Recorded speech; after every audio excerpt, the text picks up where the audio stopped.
She was lost in a raging snowstorm, her only companion an abandoned Mustang that stubbornly refused to leave her side. Yet little did she know, what she would discover next would leave her speechless. Before we get into this story, let us know where you're watching from and subscribe for more tales like this one. We upload every day at the same time. Emma Carter felt the ice-laced wind whip across her cheeks, stinging her skin as she trudged through the thickening drifts. She was shaking so badly that her teeth clattered each time she opened her mouth to speak. Hours earlier, she had set out with her father on what was supposed to be a simple ride into the Wyoming backcountry. The air had been crisp, the sun shining, on a landscape of rolling hills dotted with snow, and her father had promised they would be back by sundown. Neither of them had counted on the sudden, merciless snowstorm sweeping in from the north. Now, with visibility reduced to mere feet, Emma stood alone, her father nowhere in sight, and her own horse lost after it had bolted at the first crack of thunder in the swirling blizzard. In the midst of her spinning thoughts,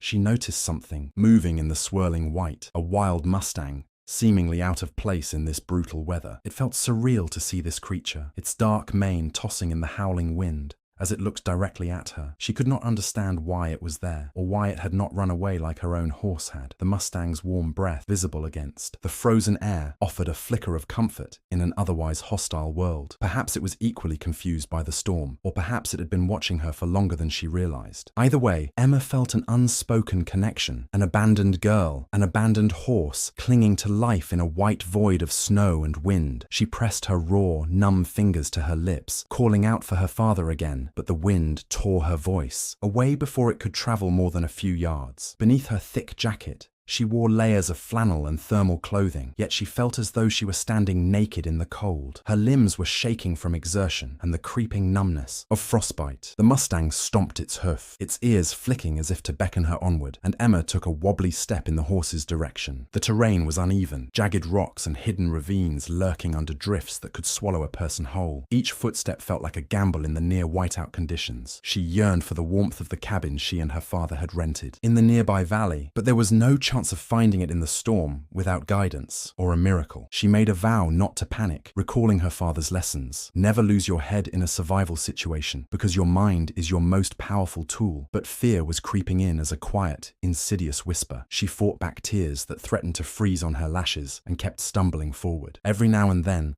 her mind played tricks on her, conjuring shapes in the storm, a wolf creeping up behind her, a sheer drop looming just a yard away, or the silhouette of her father's hat. But none were real. All she had was that Mustang, its dark coat dusted with snow, leading her deeper into the unknown. Pushing forward, she found a small outcropping of rock that offered a scant reprieve from the gusts. Pressing her back to the cold stone, she tried to gather her wits, panting from the exertion of walking through waist-deep drifts. The horse circled around, shaking off clumps of snow, and occasionally pausing to look at her. Emma remembered seeing documentaries about wild Mustangs in the West and how skittish they could be around humans. This one was different. Its gaze wasn't fearful. It seemed determined, almost protective. The wind screamed around them, and she wondered if she should try to approach the creature. A voice in her head warned that wild horses could be unpredictable, but some instinct told her the Mustang might be her only lifeline. Still, she hesitated. She was alone, possibly injured, though the pain in her shoulder and side hadn't fully registered yet beyond a deep ache. She forced herself to move, to follow the horse as it took slow, deliberate steps around the outcropping. It looked back at her occasionally, as if making sure she was keeping up. Emma realized she would not survive if she stayed still. The cold would seep into her bones until she couldn't move at all. So she followed, stumbling and sliding, her breath ragged. Inside the storm's roar, she could almost swear she heard her father's voice calling her name, but every time she strained her ears, all she got was the howling wind. She braced herself against a sudden gust, nearly thrown off balance. The Mustang stood firm, legs planted, looking like a statue of resilience in a sea of white. Emma resented the cold, the wind, and the snow for turning what should have been a father-daughter adventure into a life-or-death struggle. Still, resentment wouldn't save her. She needed shelter. She needed warmth and food and rest. Her muscles burned with every labored step, and her toes felt like cold lumps at the ends of her feet. Fear of frostbite gnawed at her thoughts, but she focused on the silhouette of the Mustang.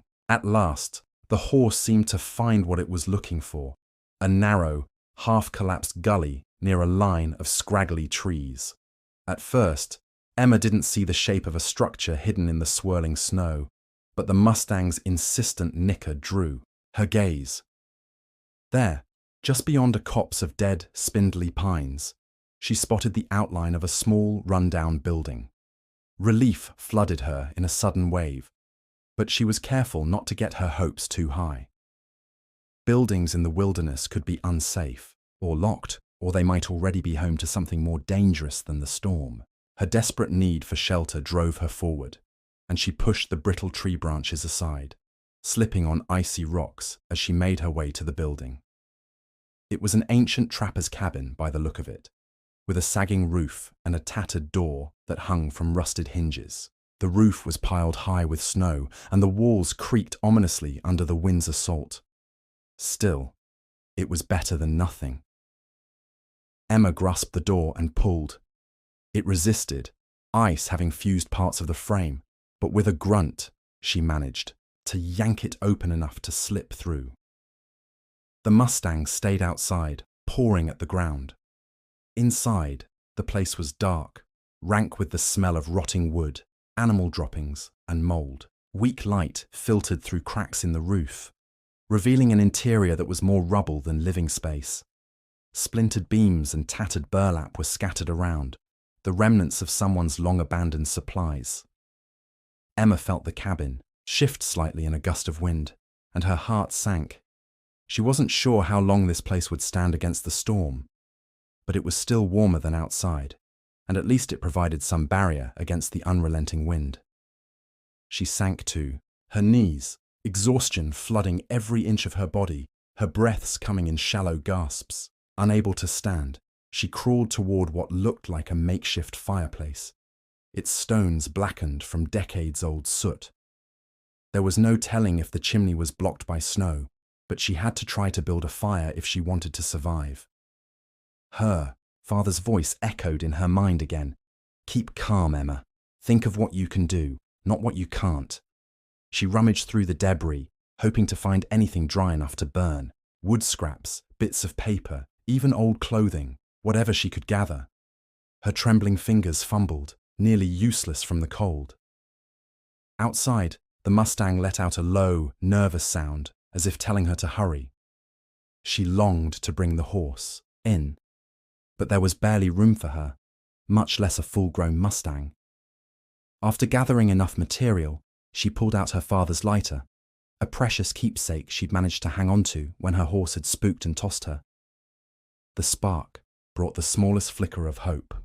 She shielded the flame from the draft, coaxing it to catch on the brittle scraps. It took several attempts, but finally, a tiny flame licked at the paper.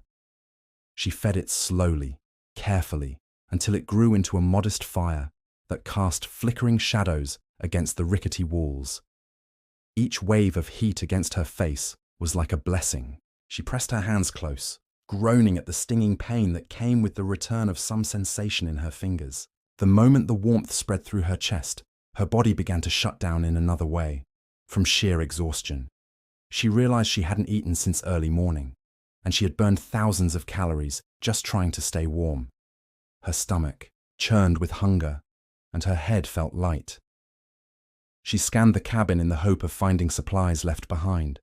An overturned crate, a rickety table that looked on the verge of collapse, scraps of rope, and an old trap. Finally, she spotted a metal tin lying in a corner, half buried beneath torn fabric.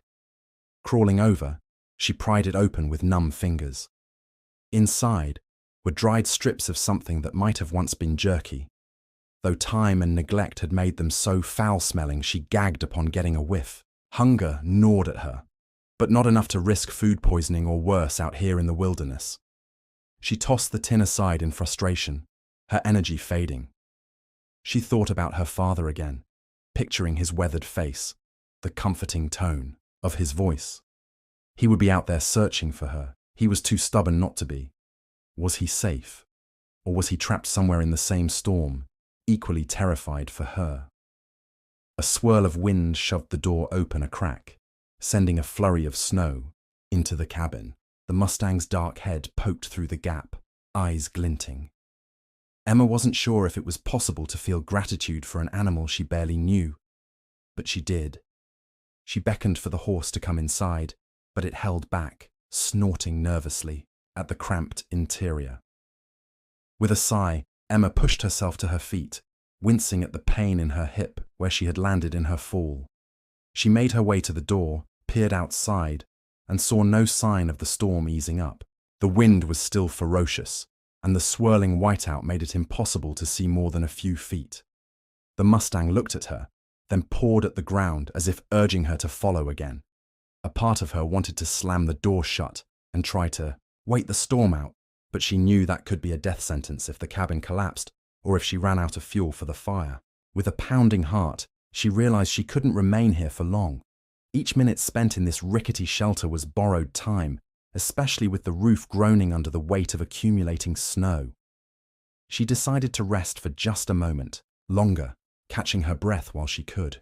Her eyelids drooped as the lure of sleep whispered to her, anything to escape the cold and her aching muscles. But she knew sleep could be fatal in these conditions, especially if she was hypothermic. She tried to keep her mind alert by focusing on the Mustang's odd behavior. Why did it stay near her? Wild horses typically avoided humans, yet this one seemed determined to keep her in its sight. Maybe it had been separated from its herd, just as she had been separated from her father.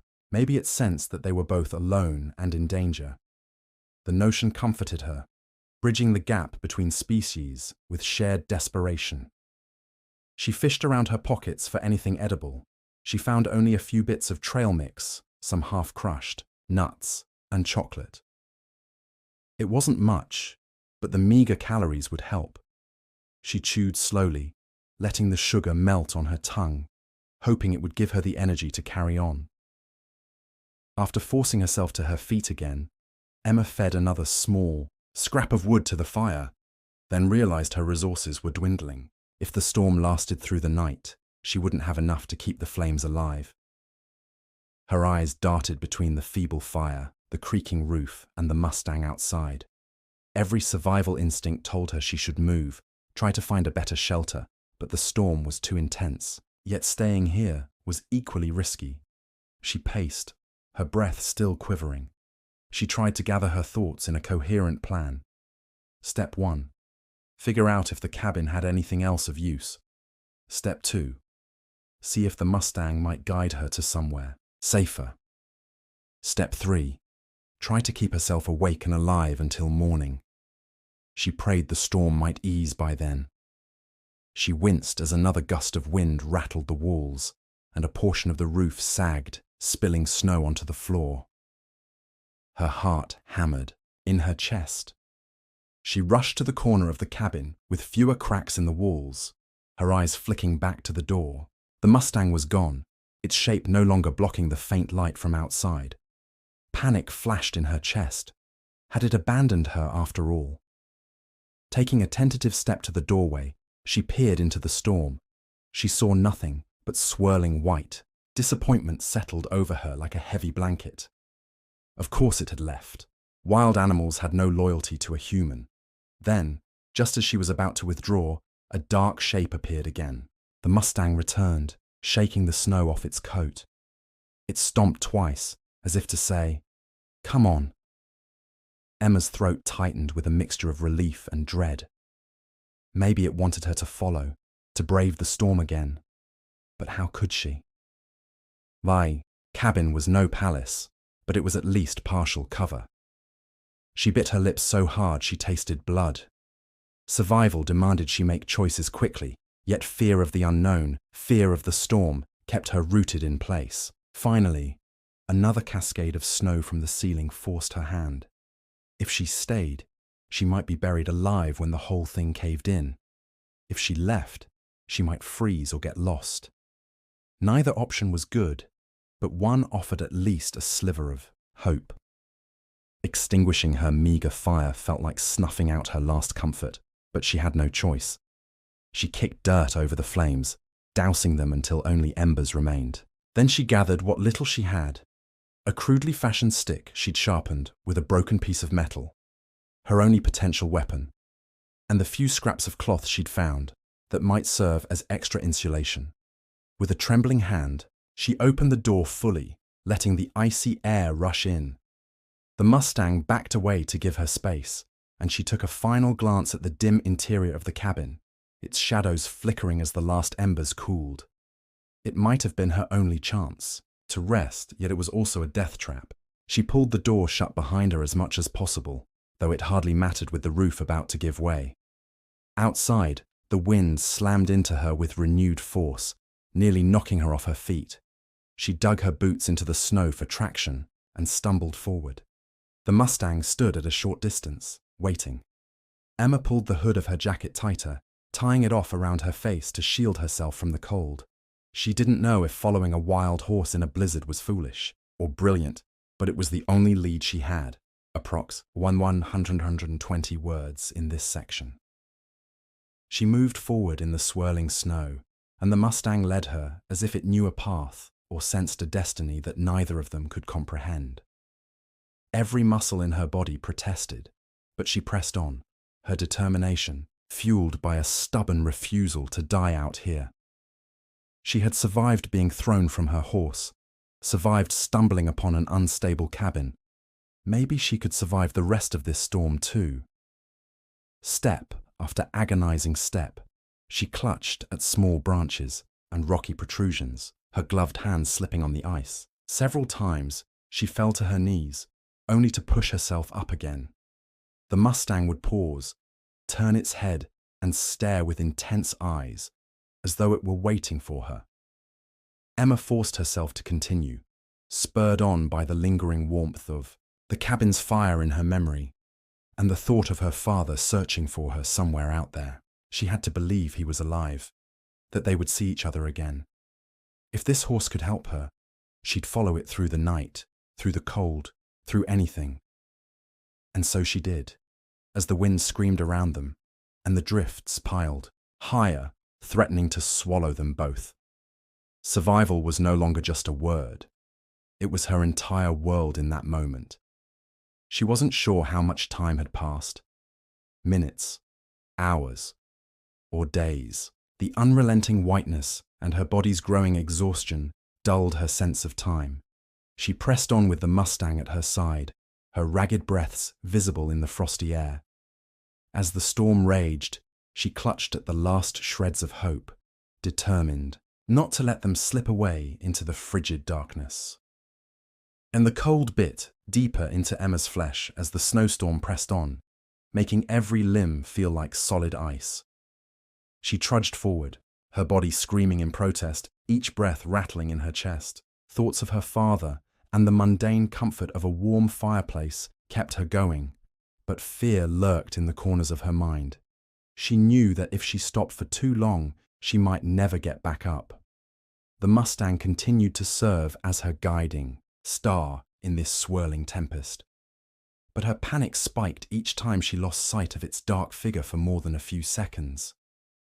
She thought she heard wolves in the distance, but the wail of the storm might have been playing tricks on her. She recalled reading that wolves rarely attacked humans, but being alone in their territory at night was a risk she couldn't ignore. Gradually, the snow underfoot became shallower, and the wind died down just enough for Emma to see a cluster of pine trees towering to her left, their branches laden with snow. She swore she glimpsed a faint light or reflection beyond the tree line, but it could have been an illusion conjured by her frozen, exhausted mind. The Mustang, however, seemed to sense something ahead. It raised its muzzle to the wind, ears pricked. Summoning her dwindling energy reserves, Emma continued toward the trees, trudging with single-minded focus. Her mind drifted through scraps of memory. Her father teaching her to ride, the pride in his eyes when she stayed on a bucking pony, the laughter they shared around a campfire. She clung to those moments like a lifeline. Her pace slowed to a crawl as she neared a natural clearing surrounded by tall pines. In the middle was a small depression in the ground, where the wind seemed a little weaker. Emma collapsed against a fallen log, panting, her breath fogging the air. The Mustang approached, lowering its head as if to inspect her condition. She reached out a trembling hand, brushing its muzzle. The horse flinched but didn't retreat. That small contact, the warmth of another living being, was enough to keep her from spiraling into despair. Overhead, the wind whistled through the branches, and the drifting flakes seemed to glitter in the faint light from a moon shrouded by clouds. For the first time in hours, Emma felt something other than terror, a spark of wonder at the beauty of this deadly storm. Then a sharp crack brought her back to reality. The fallen log under her had split, dumping a cascade of snow onto her legs. She let out a startled cry and scrambled to her feet, the Mustang dancing nervously away. Emma decided she couldn't rest. Not yet. She needed a better shelter, something that wouldn't collapse on her. She surveyed the clearing, noticing a rocky ledge to one side. Approaching it, she realized it might serve as a partial windbreak. She used the sharpened stick to probe at the snow in front of her, making sure there were no hidden pitfalls or drop-offs. She slipped several times, cursing under her breath, but the desire to survive overrode her pain. Reaching the ledge, she found a shallow indentation, not quite a cave, but enough to shield her from some of the wind. She used her makeshift tool to clear the snow, digging out a cramped space just big enough for her to huddle in. It wasn't ideal, and it offered no protection if predators came near, but at least she wouldn't be directly battered by the storm. The Mustang lingered close by, circling the area and occasionally sniffing at the pine needles. It tore at the bark on a tree, presumably trying to get at some edible matter beneath. The horse's coat glistened with melted snow that refroze along the ridges of muscle, and Emma marveled at its resilience. She knew Mustangs were famed for their hardiness, able to survive in harsh conditions most domestic breeds could not. Still, it wasn't invincible, and she couldn't help worrying about how they would both last the night. Crouching under the rocky overhang, she tried to remember wilderness survival tips. She wished she had a flint, or at least some matches and proper tinder, to create a small fire. The meager scraps she'd taken from the cabin were already used up, and her father's lighter was running low on fluid. In her exhausted state, she considered burning bits of her own clothing, but she realized that would only compromise her insulation. Carefully, she examined what she had. A few pieces of cloth, the broken piece of metal she'd used to sharpen the stick, and the small pile of dry needles she'd managed to gather from beneath the pine branches. It might be enough for a tiny fire, but the wind still gusted through the clearing, making it a challenge. Emma felt tears sting her eyes, both from the cold and the overwhelming sense that everything was stacked against her. She thought of her father again, how furious he would be at the storm, how frantic he must be searching. She prayed he was safe, that he hadn't taken a wrong step in the snow. She buried her face in her arms, fighting back sobs that threatened to break the fragile composure she'd maintained. Time blurred. Every few moments, a fresh gust of wind would scatter snow across the clearing, and she'd have to shift to avoid getting buried in the drifting powder. She realized her toes had gone numb, and a dull ache spread through her ankles and knees. She tried wiggling her toes and fingers to keep the blood flowing, but it felt like she was moving someone else's limbs. The Mustang ventured a few yards away, disappearing briefly behind the pines, then returned. Emma watched it warily, worried that it might vanish entirely. Yet every time it strayed, it came back. She felt a strange kinship with the creature, as if they were both outcasts thrown together by fate. The horse's presence reminded her she wasn't entirely alone in this wilderness. In a murmur, she thanked it for staying, though she had no idea if the animal could sense her gratitude. As the wind calmed for a fleeting moment, Emma dared to stand and explore the area a bit more. She stumbled across a small animal trail, winding between the pines. If it was used by wildlife, maybe it led to water or better shelter. The Mustang followed at her side, hooves crunching in the crusted snow. She recalled her father's advice about following animal tracks to find resources, but she also remembered that predators used these trails. The hair on the back of her neck prickled at the thought of wolves again, or even a mountain lion. She carried her sharpened stick in a white-knuckled grip, knowing it was a pitiful defense against any serious threat.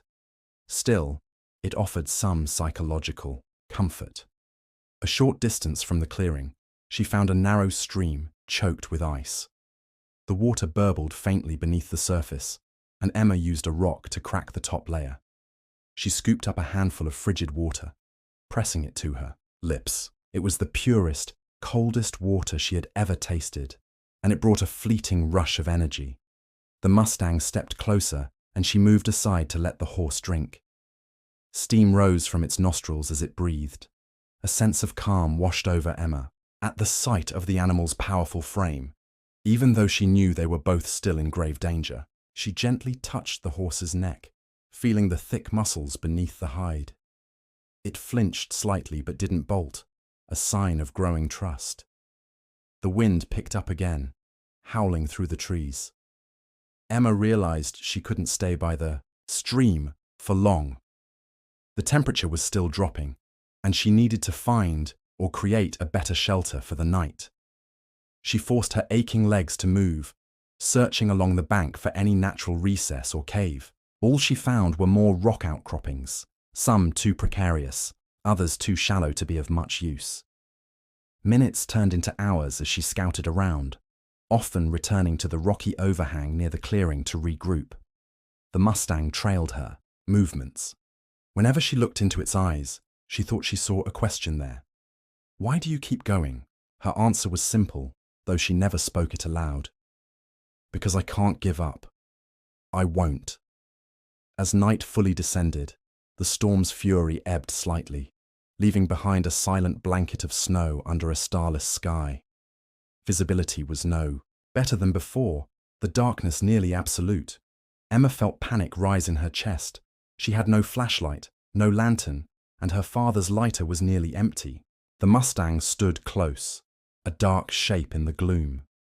She took shallow breaths, trying not to hyperventilate. Survival meant keeping a clear head, but exhaustion gnawed at her. She didn't even know if she could make it through the next hour without collapsing, let alone until dawn. Her limbs were so heavy, and her eyelids drooped. She understood that letting herself fall asleep in these conditions could be fatal. She needed a fire, but where could she start one that would last?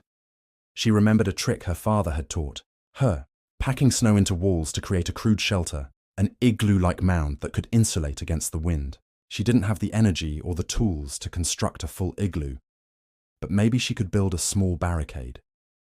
Gathering her strength, she started piling snow into a horseshoe shape against the rock ledge, creating a barrier that would, at least, help block the wind. Her gloved hands were awkward, and the snow was powdery in places, crusty in others, but she persevered. The Mustang watched, occasionally snorting when Emma tried to coax it to stand on the downwind side of the enclosure to provide extra shelter. She understood it was a wild animal and probably confused by her actions, but it cooperated enough to stay nearby.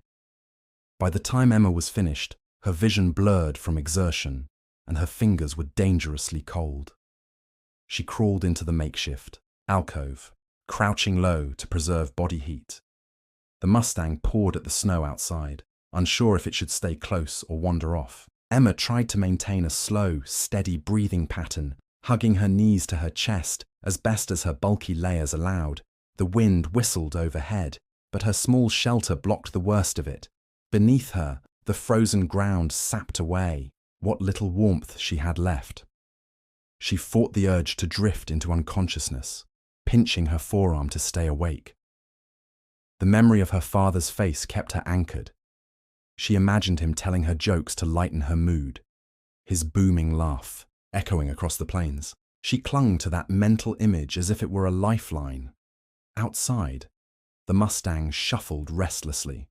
Emma wondered if it would wander off to find better shelter or rejoin a herd somewhere out in the storm. But each time she peered outside her snow wall, she caught sight of the horse's silhouette. It hadn't left. Its breath made small clouds in the dark, a testament to its steady presence. With a shaky hand, Emma reached into her pocket. She found her father's lighter. One last attempt at a fire, she thought. She rummaged around for any bits of tinder she might have missed. A handful of pine needles, a strip of cloth, some thin bark. She tried to create a small, sheltered pocket under the ledge to light them. Flick, flick. The lighter sparked a dim flame, but the fierce wind snatched it away. She cursed under her breath, repositioning herself. Flick again. The flame lasted an instant longer before a gust snuffed it out. Tears prickled her eyes, but she refused to let frustration overwhelm her. She tried once more, cupping her hands to protect the flicker, coaxing the bark to catch. For a moment, it glowed, a faint orange ember. She fed it the pine needles, gently, blowing, praying for fire. A thin spiral of smoke rose, but the flame never caught in earnest. The bitter wind was too strong, the conditions too damp. Defeated, she huddled deeper into her enclosure, letting the last of her warmth seep into the ground. Time slipped away as she nodded off, only to jerk awake at the sound of the Mustang's snort. She realized she had to keep moving, keep her blood flowing, or she might never open her eyes again. She forced herself to crawl out of the half-shelter, standing on shaking legs. The Mustang nickered softly, a gentle sound that made Emma's heart ache. She extended a hand, pressing it lightly against the horse's chest, feeling the heat that radiated from its body. A wild idea sparked in her mind. Shared body heat could be the difference between life and death. Yet she was cautious, remembering this was a wild creature. Still, to her amazement, the Mustang didn't shy away as she slowly pressed her side against its flank. Whether the horse's tolerance was due to exhaustion, empathy, or something else, Emma didn't know. But the moment she felt its body heat, a trembling sob escaped her. She had never felt so grateful or humbled.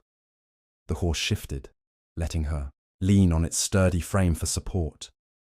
Emma slid to the ground, wrapping her arms around herself, drawing warmth from the Mustang's presence. She stayed that way, awake, half dozing, half alert, until her limbs felt a bit less frozen. Survival was reduced to the most primal elements: warmth, shelter, and the will to keep breathing. Approx. 1,090 words in this section. The night stretched on, each minute an eternity. Emma fought off waves of drowsiness. Through the swirling darkness, she thought she heard distant howls, faint echoes carried by the wind. She feared wolves were drawing closer, or perhaps she was hallucinating. Either way, her pulse quickened. She clutched her sharpened stick, knowing full well it was meager protection. The Mustang's ears twitched, indicating it heard something too, but it made no move to flee, possibly because it sensed Emma's desperation. She tried to stand, knees weak, scanning the moonless sky. The darkness was impenetrable. She realized she might not survive until morning if any predators arrived. In that moment, she questioned her choices. Why had she left the cabin? Why hadn't she tried to push through and find a larger settlement or a road? But doubt was a luxury she couldn't afford. All she could do was cling to hope, and to the wild Mustang that, for reasons beyond her understanding, refused to leave her behind. When morning finally broke, it arrived in a gradual lightening of the sky rather than a glorious sunrise. Emma squinted against the pale grey, her eyes gritty from lack of sleep and from the wind-whipped snow. She felt her joints protest as she forced herself to stand. The storm had subsided to a gentle flurry, but the cold was still merciless. The world was eerily silent. No birds, no wind, just the crunch of her boots on the snow as she stepped out from her makeshift shelter. She gasped when she saw her surroundings clearly for the first time. The landscape was transformed into a mesmerizing but deadly expanse of white, dotted with patches of dark rock and the silhouettes of pines. A few feet away stood the Mustang, head bowed as it pawed at the ground, seeking grass beneath the snow. Emma felt a swell of gratitude that it had stayed through the night. She whispered a husky, "Thank you," though she doubted the horse could understand. She tested her limbs, checking for signs of frostbite. Her fingers and toes tingled painfully, but she still had feeling in them. She took a shuddering breath, letting the frigid air fill her lungs. She knew she needed food and a plan.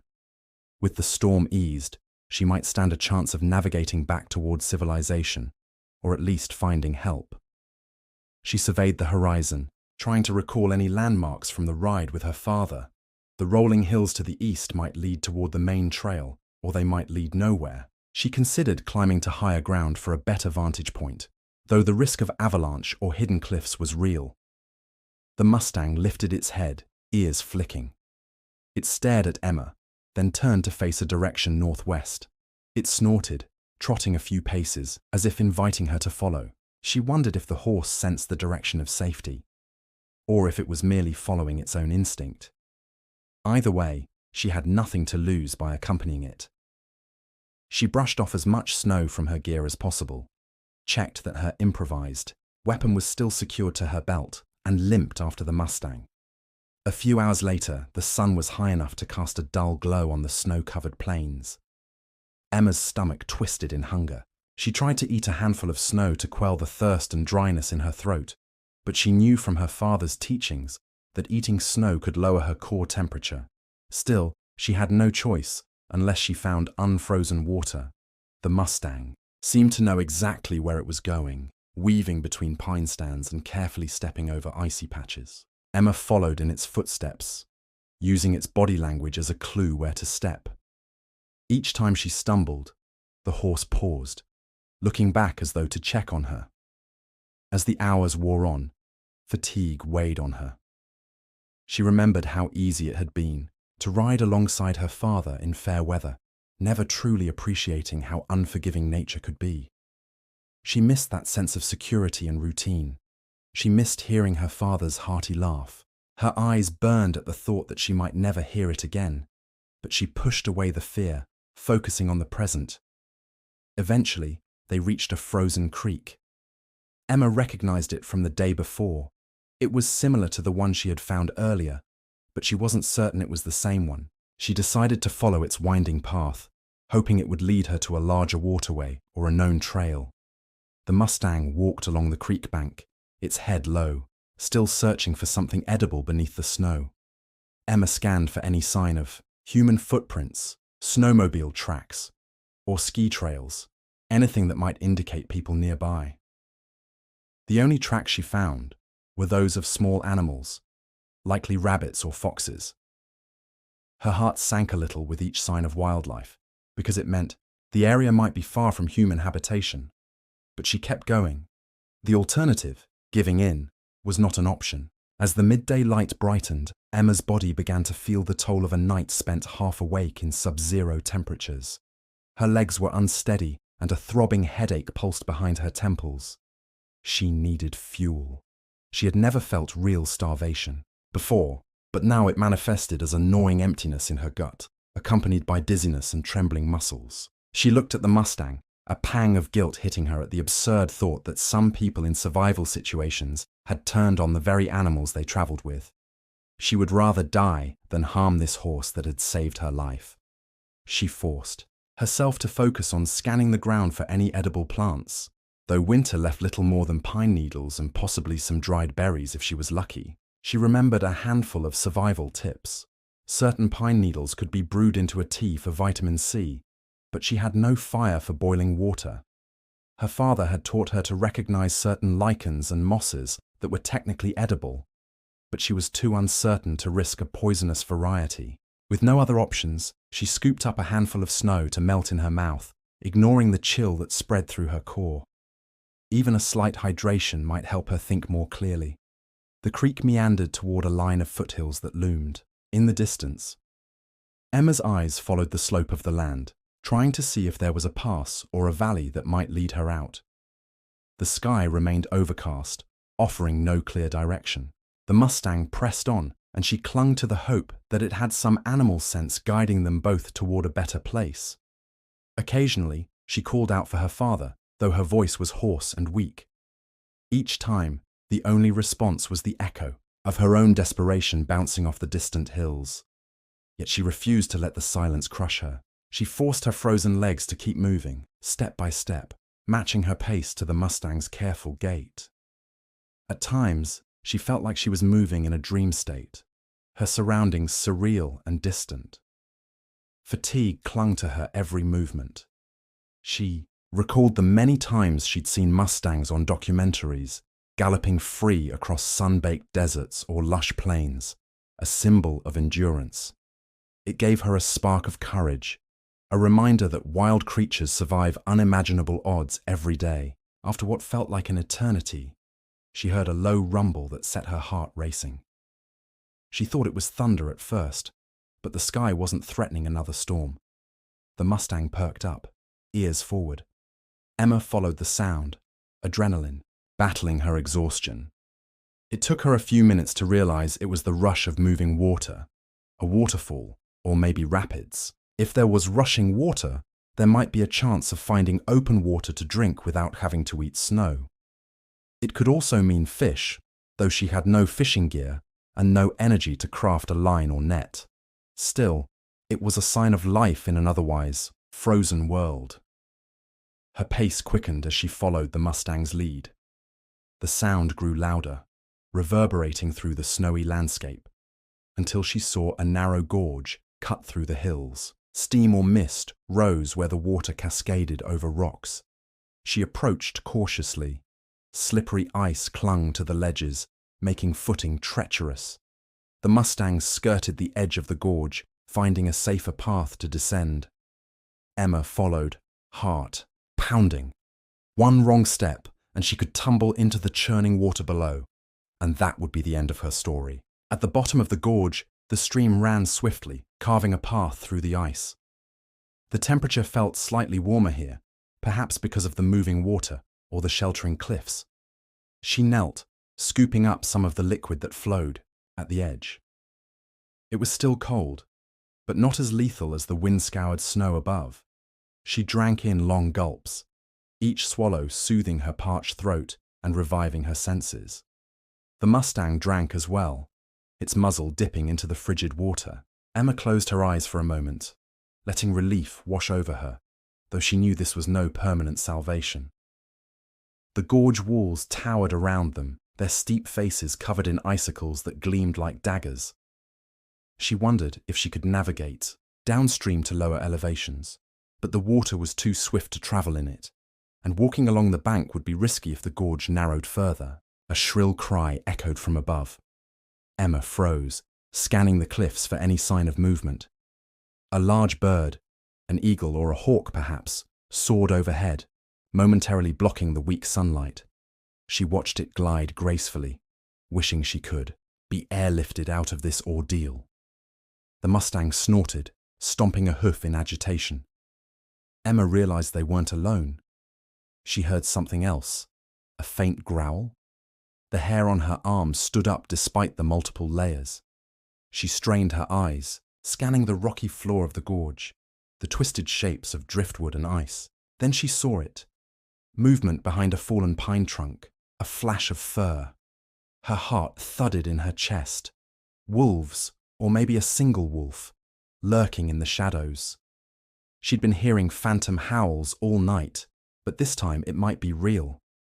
She crouched low, gripping her makeshift stick. The Mustang backed up, its ears pinned, muscles tensing.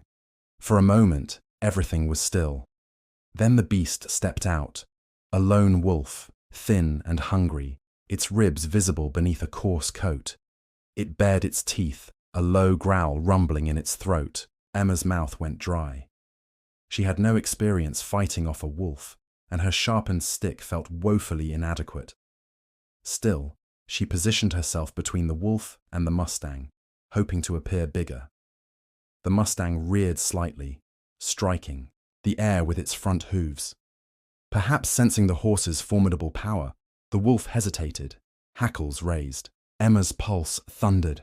She braced for an attack, but the wolf slunk to the side, lip curled in a silent snarl. It likely smelled her weakness, her hunger, her fear. Wolves were opportunists, but they also weighed risk. A horse's hooves could kill with a single well-placed kick, and maybe the presence of a human complicated the equation. With another growl, the wolf retreated a few paces, then slinked away into the shadows of the gorge. Emma didn't dare breathe until she was certain it was gone. She sagged to her knees, relief flooding her system, followed by a surge of renewed anxiety. Where there was one wolf, there could be a pack. She glanced at the Mustang, tears of gratitude welling in her eyes. If the horse hadn't been there, the wolf might have been bolder. She had to move on, get out of this gorge before night fell again, or more predators arrived. Standing was torture for her stiff muscles, but she managed it, using the Mustang's neck for support. The horse allowed her touch, though it flicked its ears as if irritated by her weight. She murmured, "I'm sorry, but I have to lean on you." The horse exhaled sharply, but didn't pull away.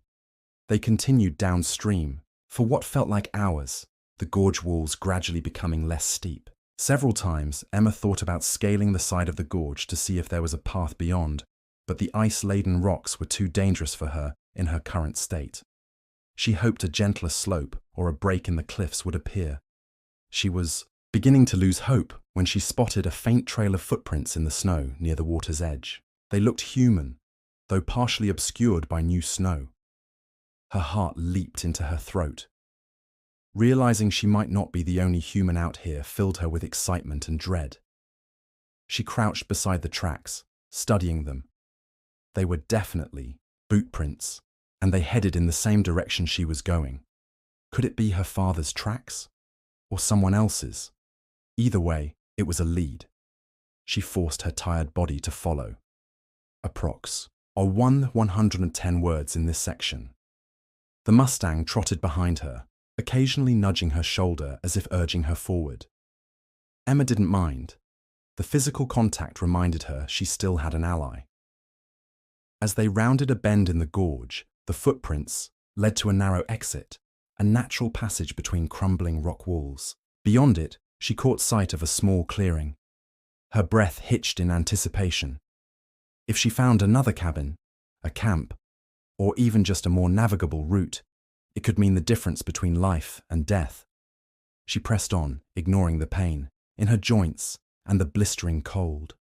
The Mustang kept pace, each crunch of its hooves echoing in the hush of the snowy canyon. Soon, she emerged into a broader valley, and there she saw something that made her heart skip a beat.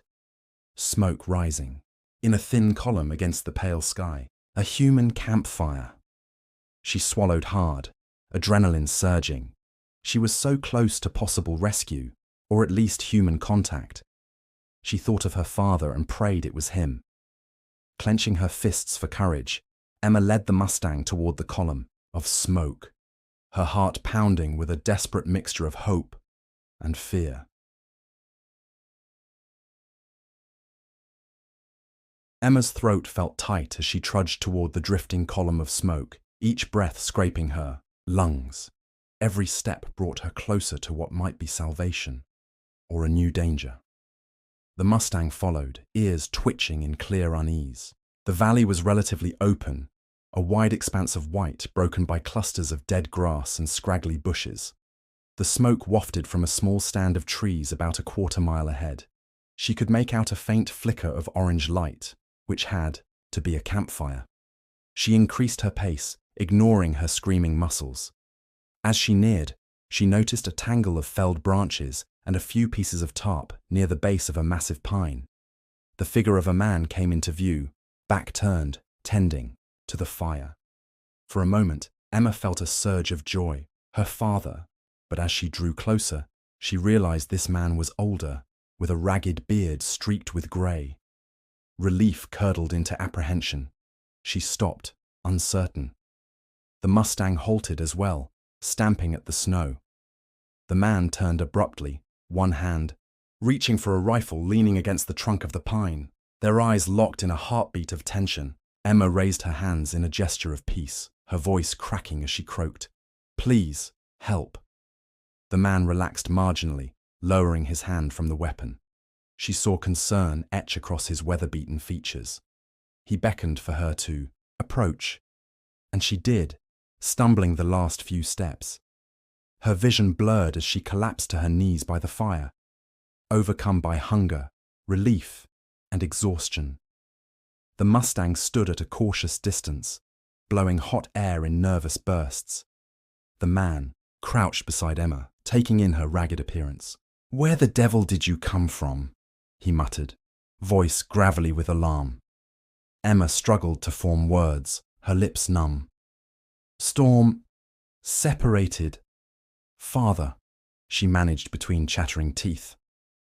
The stranger gave a worried grunt, then rummaged through a pack near the fire, pulling out a tin cup and a small pot.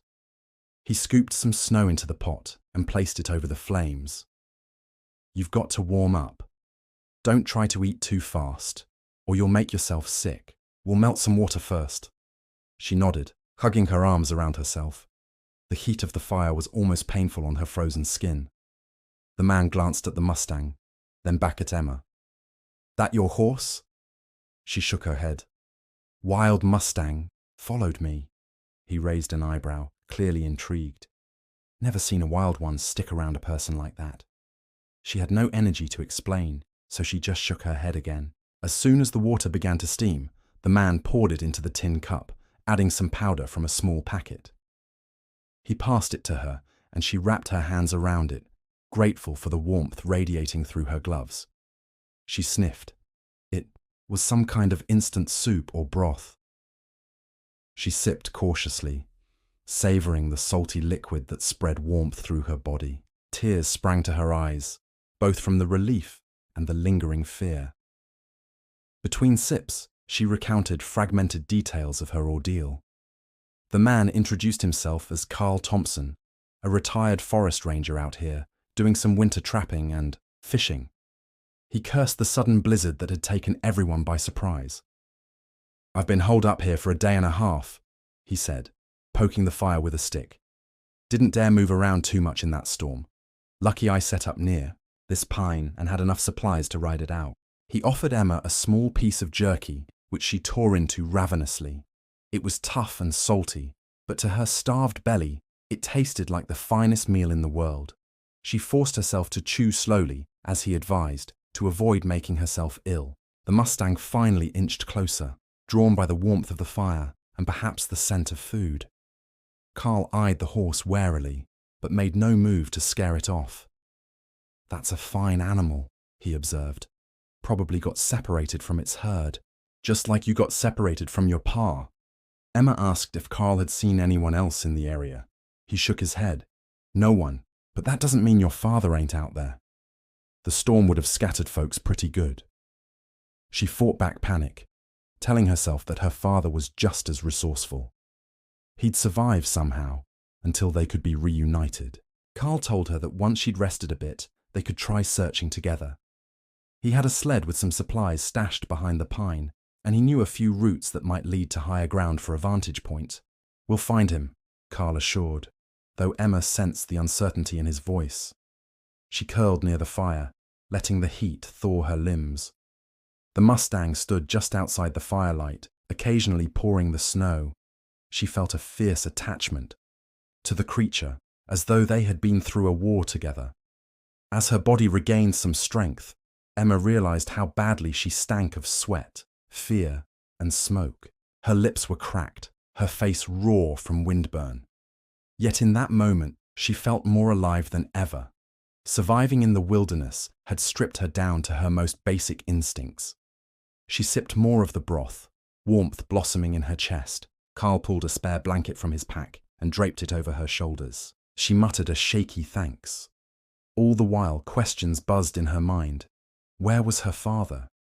Was he hurt or searching for her? She tried to push those thoughts aside, focusing on the fact that she was safe for the moment at least. An hour passed, maybe more. Time flowed differently out here, dictated by the angle of the sun and the demands of survival. Carl doled out rations carefully, giving Emma just enough food to regain energy without overwhelming her system. He even offered a bit to the Mustang, though the horse was uninterested in human provisions. Instead, it continued scratching through the snow for dead grass. Emma took slow, measured breaths, inhaling the smell of smoke and pine, feeling her heartbeat settle into a steadier rhythm. Finally, when Emma felt she could stand without collapsing, Carl began packing up his gear. "We can't stay here forever. If your dad's out there, we need to find him quick. This storm might pick back up tonight." Emma nodded, pulling the borrowed blanket tight around her as she rose. Her legs wobbled, but Carl steadied her. The Mustang snorted, ears twitching. "We're going," Emma murmured to the horse, though she didn't know if it would choose to join them. Carl hitched the small sled to a harness he wore around his waist. It carried extra food, a tent, and some survival gear. He handed Emma a spare pair of snow goggles, which she gratefully accepted. Though the sun was hidden behind clouds, the glare off the snow could be blinding. "We'll head that way," Carl said, pointing toward a ridgeline in the distance. "If we get high enough, maybe we'll spot your father, or at least find signs of him." Emma's bones ached, but she forced herself to put one foot in front of the other. Carl led the way, scanning the terrain with the practiced eye of a man who'd spent decades in the wilderness. Occasionally, he paused to check the ground for tracks or fresh scat, any sign of recent human activity. Each time, he shook his head, and Emma's heart sank a little more. Still, the Mustang tagged along, sometimes leading, sometimes trailing, an ever-present reminder of her journey so far. She thought back to the moment she first spotted it in the snowstorm, how uncanny it was that it hadn't fled. She believed, in some deep, primal way, that the horse had saved her life. They walked for hours, or so it seemed, the landscape changing from wide valley to gentle incline. Emma's muscles screamed in protest, but she clamped down on her discomfort. She refused to be the weak link who slowed them down. Not when her father's life could be at stake. Carl halted suddenly and motioned for Emma to be silent. She saw what he saw, fresh footprints leading away from the ridge, curving around a stand of spruce. The prints were about the size of a man's boots. Emma's heart leaped. "Could be your dad," Carl whispered, though they both knew it could be anyone. With careful, deliberate steps, they followed the tracks, which wound through a patch of dense brush and over a small creek. Emma's pulse raced each time they found another imprint in the snow. Then she spotted something half buried near one of the footprints, a worn black glove, dusted with powdery snow. Her chest tightened. She recognized it as her father's. She snatched it up, fighting back a sob. "He was here!" Her voice cracked. Carl's expression softened. "We're on the right path. Let's keep moving." They pressed on, driven by hope. The Mustang lifted its head, ears pricked, as if sensing something ahead. They rounded another bend in the trees and stumbled upon a small clearing that looked like it had been used as a makeshift campsite. A circle of stones indicated a fire pit, still smouldering faintly. Emma's father wasn't there, but she could tell the spot had been occupied recently. Her stomach twisted in anxiety. Where had he gone? She scanned the trees, calling her father's name. Echoes bounced back, mocking her. Carl walked around the clearing, checking for any sign of struggle or injury. "There's no blood," he remarked, sounding relieved. "That's a good sign." Emma tried to slow her racing thoughts. Maybe her father had gone off to gather wood or scout a better location, leaving behind the campsite. But why would the fire be nearly out? Maybe he was forced to leave in a hurry. She bit her lip until she tasted copper. The sense of uncertainty was maddening. The Mustang stepped into the clearing, sniffing the charred remains of the fire. The horse tossed its head, eyes reflecting the fear Emma felt in her gut. Carl crouched to examine the footprints. "They head that way," he said, pointing deeper, into the woods. They followed again, and the tension rose with each step. Emma felt as though her world teetered on the edge of a precipice. Every snap of a twig made her jump. She was terrified of what they might find. Her father injured, or worse. Yet not knowing was worse than any grim discovery. The day was wearing on, the light beginning to dim.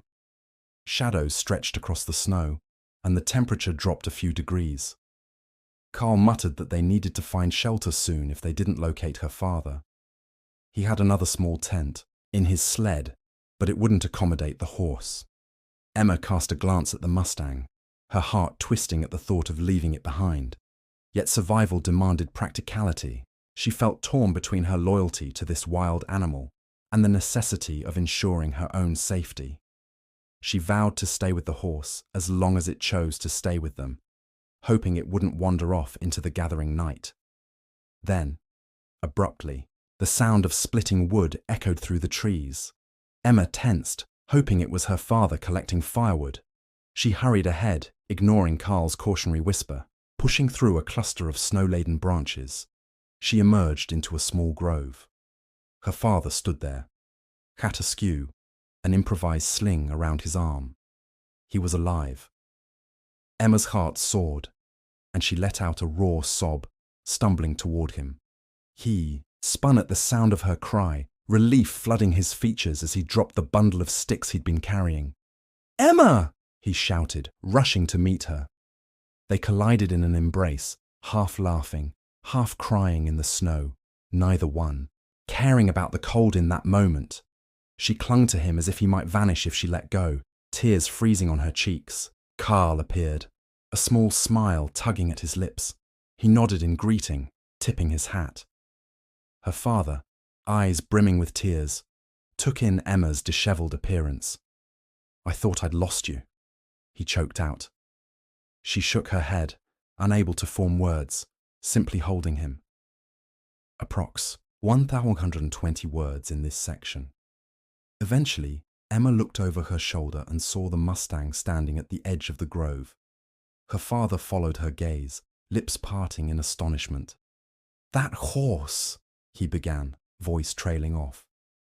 Emma wiped her eyes and recounted how the Mustang had followed her in the storm, led her to the cabin, and stuck by her side.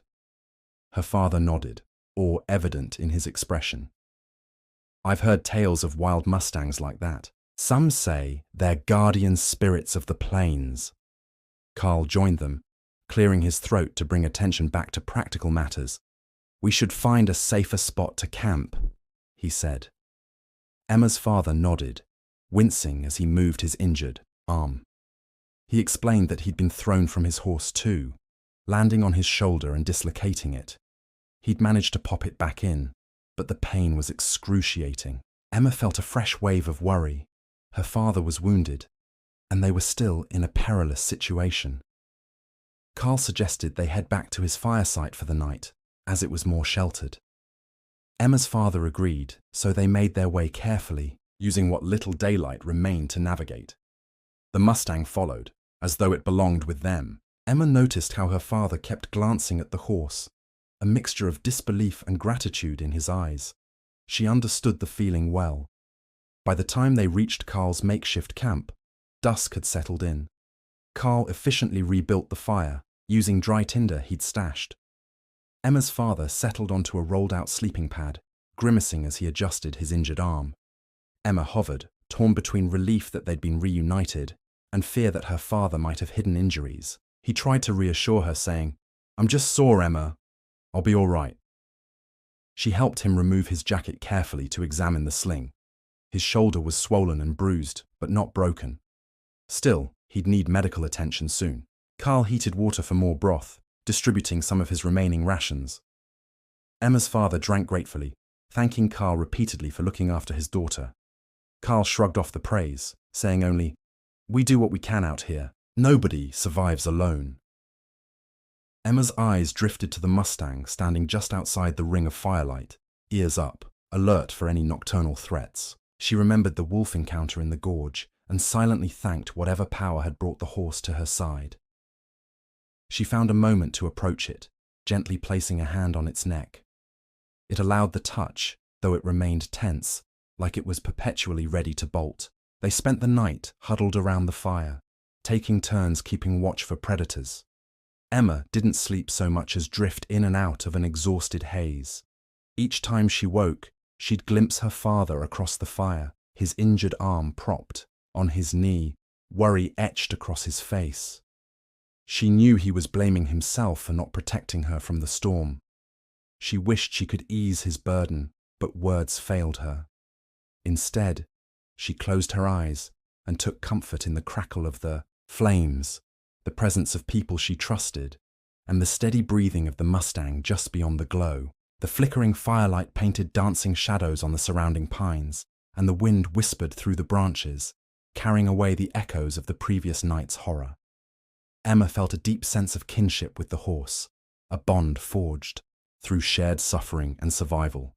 She dozed off, imagining them galloping home together, safe and triumphant. Morning arrived with a fragile calm. The sky was clear, a pale wash of blue that promised a frigid day. but at least no immediate blizzard. Emma woke to the smell of something cooking. Carl had fried up a bit of bacon in a small pan over the fire. She stretched, her muscles protesting, and noticed her father stirring as well, wincing at the pain in his shoulder.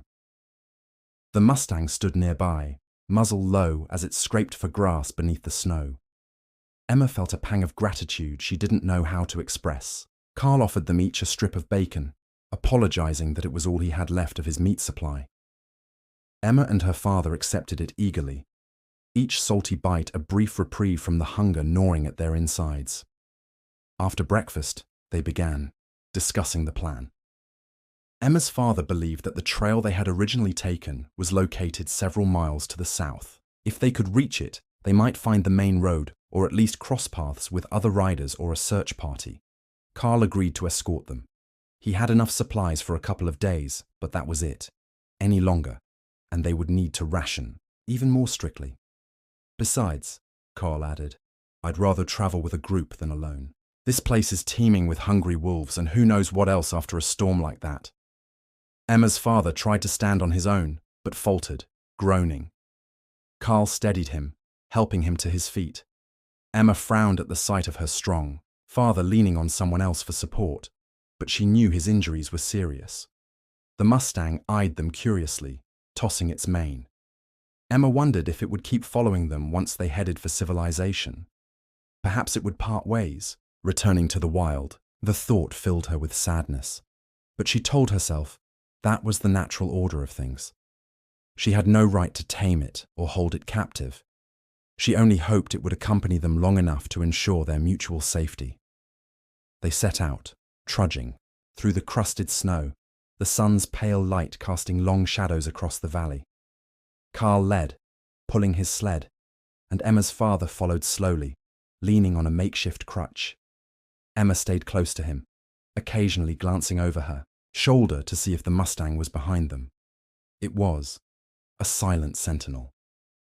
The journey south was arduous, each step bringing new aches. They passed through another patch of forest, where icy branches hung overhead like spears. Emma remained vigilant for any signs of wolves.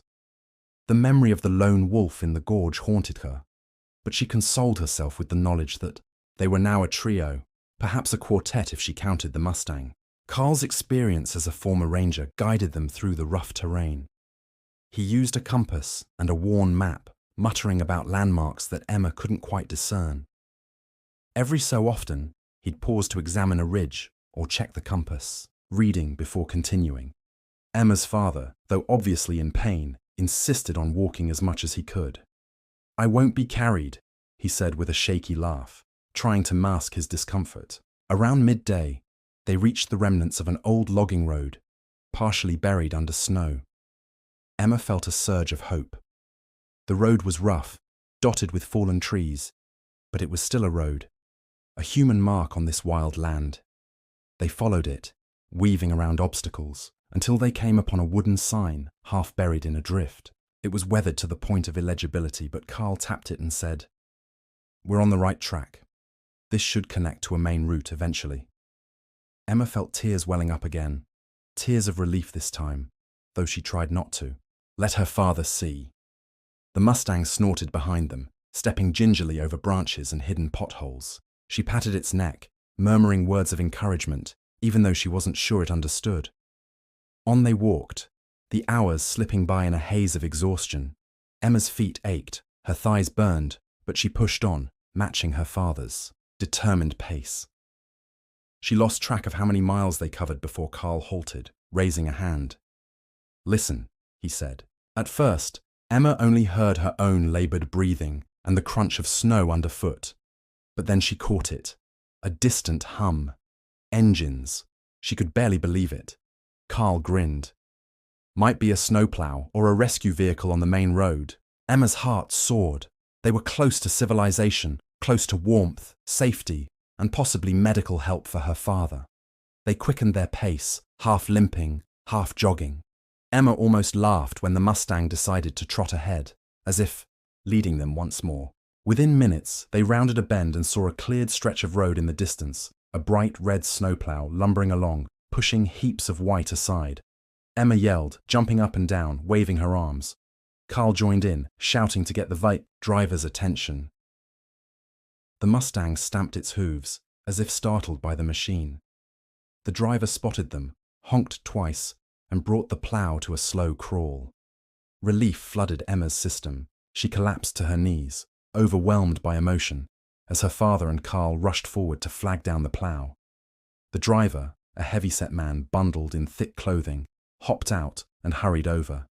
Emma couldn't hear what was said, but she saw gestures toward her father's arm and Carl pointing at Emma.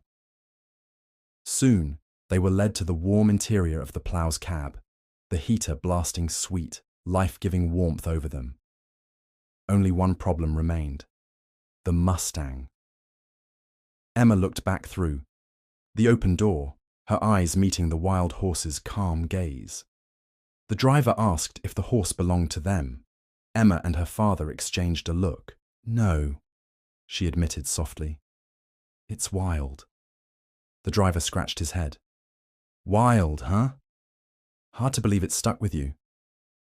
Emma nodded, her chest tightening with gratitude and sorrow. She stepped out of the cab, ignoring the driver's protests, and approached the Mustang one last time. The horse stood there, steam rising from its nostrils in the cold air. Emma reached up, placing her hand gently on its muzzle. "Thank you," she whispered, voice trembling. The Mustang blinked, breathing softly, and for a moment she felt that silent bond again.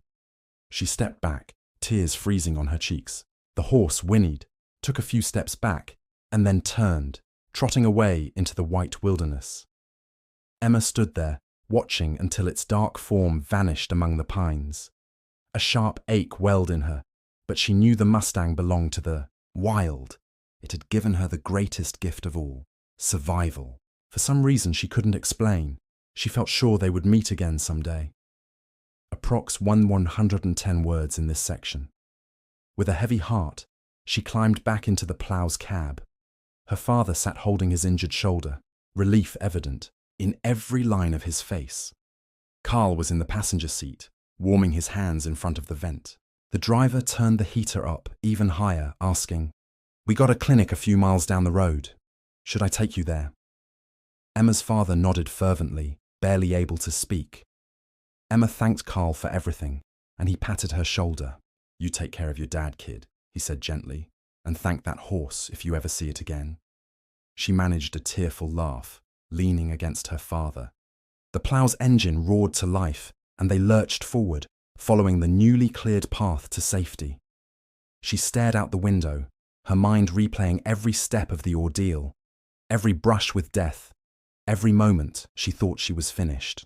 The wild Mustang, her guardian in the storm, had given her hope in the bleakest of nights. She vowed never to forget that debt. Emma didn't fully comprehend how close she'd come to dying until she was seated in a small rural clinic, a thick blanket wrapped around her shoulders, sipping warm tea. Her father was being examined by a nurse, who shook her head at the severity of his bruising, but praised his resilience. Carl hovered in the waiting area, explaining to a curious receptionist how they had all ended up together. Emma found herself gazing out the window, where faint sunlight broke through a gap in the clouds, illuminating the fresh snow. Her mind wandered to the Mustang, out there in the wilderness, free once more. She felt a pang of longing, but also a deep gratitude. Doctors, nurses, rescue workers, they all asked for her story, but she found it hard to put into words. How do you explain the raw terror of nearly freezing to death, the desperate hunger, the pure elation of seeing another human after days alone, or the uncanny devotion of a wild horse? She answered in fragments, leaving out some of the intangible moments that words couldn't capture. Her father insisted on leaving the clinic as soon as they could.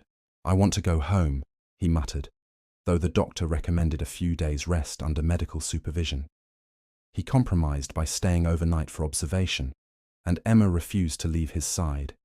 She slept on a chair in his room, lulled by the steady beeping of a monitor, each beep a reminder that they had survived. She dreamed of galloping horses in a vast snowy field, a dark Mustang at the forefront, guiding her. The next day, Carl showed up with a friendly wave. "I'll be moving on," he said, explaining that he had family in a nearby town. Emma and her father thanked him profusely, offering to pay for his help, but he waved off the gesture. "Just pay it forward someday," he said. "Nature's harsh enough without folks helping each other." Emma hugged him, tears in her eyes, and he gave a rough chuckle before heading out. A few days later, Emma and her father were discharged. Though battered, bruised, and emotionally exhausted, they were alive.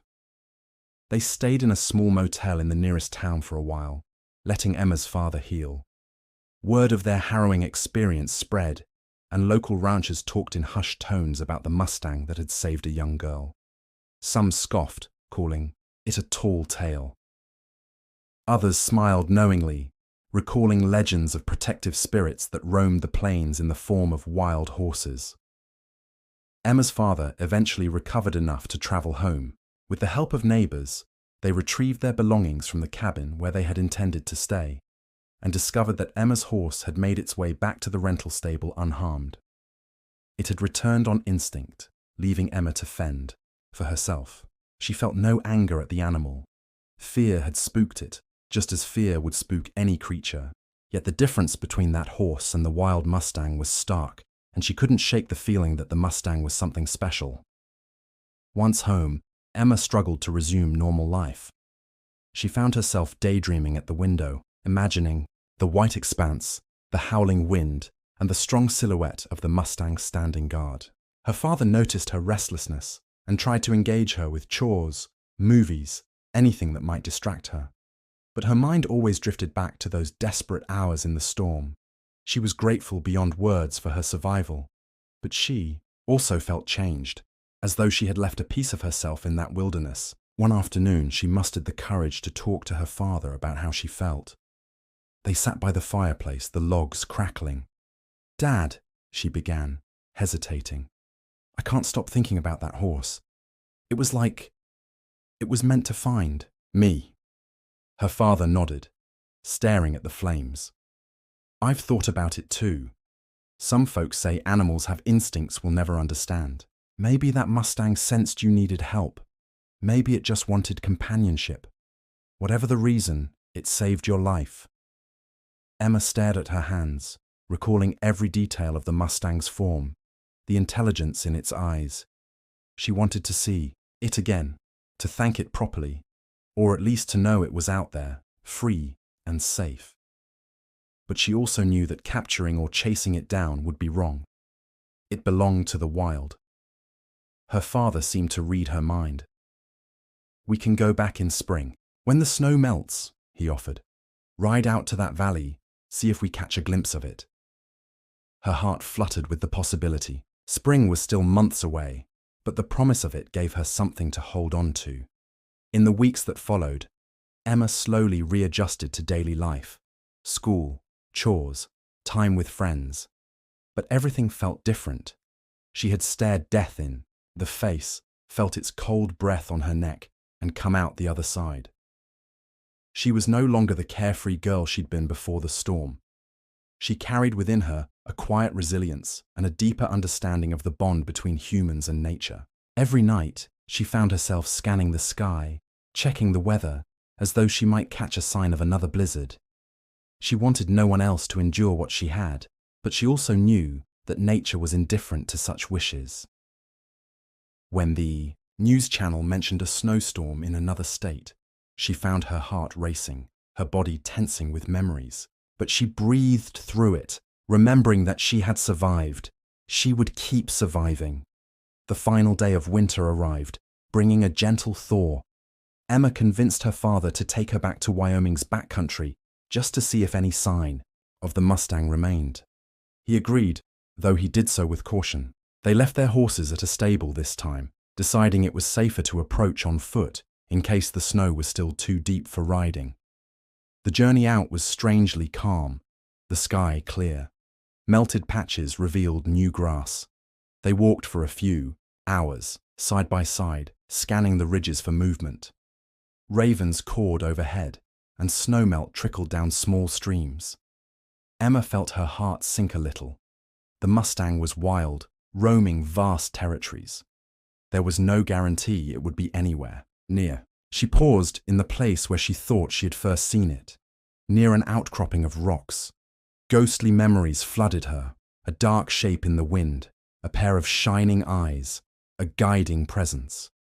She closed her eyes, listening to the whisper of the breeze. Then, almost imperceptibly, she heard a soft snort. She opened her eyes and turned. There, standing some distance away on a rise, was a black Mustang. It regarded them silently, tail swishing. Emma's breath caught in her throat, tears instantly pooling in her eyes. Her father placed a hand on her shoulder. She took a few slow steps toward the horse, but it tossed its head, wary. She stopped, not wanting to spook it. For a moment, they simply stared at each other. In that stillness, Emma felt an entire conversation flow between them. Gratitude, respect, and an acceptance that their worlds overlapped only briefly in moments of crisis. She raised a hand in a gentle wave, her lips forming a soft, "Thank you." The Mustang snorted again, stamping a hoof as if to say, "You're welcome, but I'm free." Then, as swiftly as it had appeared, it turned and galloped off across the rolling hills, mane flying in the spring sunlight. Emma watched until it vanished. She could hardly breathe, a lump forming in her throat. She realized how rare and profound the moment was, a communion of sorts between a young girl and a wild creature that had once saved her life. Approx. 140 words in this section. Back home, she recounted the experience to her mother, who hugged her tightly, tears in her eyes. The story of the abandoned Mustang that followed Emma in a raging snowstorm became a local legend. People asked Emma to speak at small gatherings, wanting to hear her first-hand account. But she found it difficult to articulate the rawness of it all, how it felt to nearly die of exposure, how the presence of a wild animal gave her the will to keep moving. She told the factual events, but she left out the intangible spiritual bond she felt with the Mustang. That part was hers alone, a sacred memory she guarded. Over time, Emma realized that the horse had done more than just help her survive physically. It had awakened in her a fierce determination, a renewed sense of wonder, and a respect for the delicate balance between life and death in the natural world. Each morning, she rose early to feed the animals on her family's small farm, inhaling the crisp air and remembering the Mustang's breath steaming in the cold. Each evening, she gazed at the setting sun, picturing the horse's silhouette against the horizon. She felt its presence even when she couldn't see it, a gentle reminder that she was never truly alone. Months later, people still asked her, "Weren't you terrified out there?" Or, "How did you keep going?" She would smile softly and reply, "I just kept moving, and I had help." In truth, she didn't know how to explain the depth of her gratitude. She and her father grew even closer after their ordeal, bonding over survival stories and the quiet understanding that time is precious. They no longer took simple rides or warm meals for granted. Their world had changed, but in ways that made life feel richer, more vibrant. Occasionally, Emma would catch her father staring into the distance, and she knew he was thinking of the Mustang too. They never tried to capture it or track it down. It was enough to know it was out there, living as it was meant to, wild and free. That's the final takeaway Emma carried with her wherever she went. In a world that can be harsh and unforgiving, unexpected allies may appear, guiding us when we least expect it. Survival sometimes depends on trust and instinct, and sometimes the line between fear and courage is as thin as a single hoofprint in the snow. Even as she grew older, Emma never forgot the surge of hope she felt every time the horse turned its head to make sure she was still behind it. She held on to that memory in dark times, a testament to the resilience of life and the astonishing connections that can form between human and nature. Her story became a testament to the idea that sometimes we save each other, not just physically, but spiritually as well. Before we end this tale, if this story impacted you in any way, be sure to like, subscribe, and share it with someone who loves survival tales. And remember, we post stories like this every day at the same time. Sometimes survival isn't just about the strength of your body. It's about the bonds you form, the instincts you trust, and the courage you discover when the wild calls. So subscribe and join us again for another harrowing adventure where the stakes are high and the will to live triumphs over the darkest challenges. Total word. Count. 8,920 words.